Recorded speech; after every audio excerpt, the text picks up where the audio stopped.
చాలామంది రా ఏజెంట్ అవ్వాలని కలలు కంటారు. కానీ ఆ కల సీన్ మీద ఎలా వర్కౌట్ అయిందో చూపించేందుకు వచ్చింది జాక్. తిల్లు స్క్వేర్ తరువాత మళ్లీ సిద్ధు జొన్నలగడ్డ మాస్ ఎంట్రీ ఇచ్చాడు, ఈసారి సీరియస్ రా మిషన్తో. కానీ నిజం చెప్పాలంటే ఈ మిషన్లో లాజిక్ కంటే సిద్ధు ఎక్కువ కనిపిస్తుంది. కథలో జాక్ అనే లోకల్ గాయ్కి జాబ్స్ అంటే బోర్, కానీ రా ఏజెంట్ అవ్వడమే గోల్.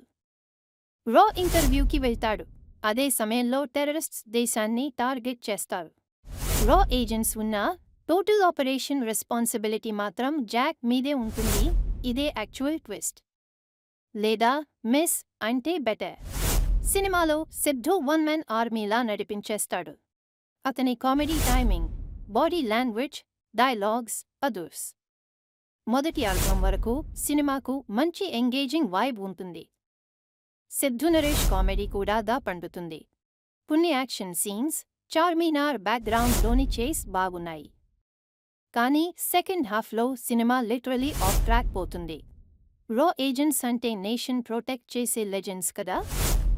ఇక్కడ వాళ్ళు ప్రెజెన్స్ ఉండాలి తప్ప పర్పస్ లేదు. వానవి చాతిన రోల్లోకి అడుగు పెట్టింది, కానీ అవసరం లేనట్టే ఉంది. Chemistry between leads zero. Terrorist angle too much dramatised లాగా ఫీల్ అవుతుంది. టెక్నికల్గా production quality okay, dialogues catchy, కానీ music forgettable, VFX outdated. Directionally Bhaskar sir ఇంకా బొమ్మరిల్లు హ్యాంగోవర్ నుండి బయటపడలేదేమో అనిపిస్తుంది. సీరియస్ సబ్జెక్ట్తో కామెడీ మిక్స్ చేయాలన్న ఐడియా వర్క్ అవ్వలేదు. మొత్తానికి చెప్పాలంటే జాక్ అనేది రా లెవెల్ యాక్షన్ కాదు, రఫ్ లెవెల్ డిస్ట్రాక్షన్.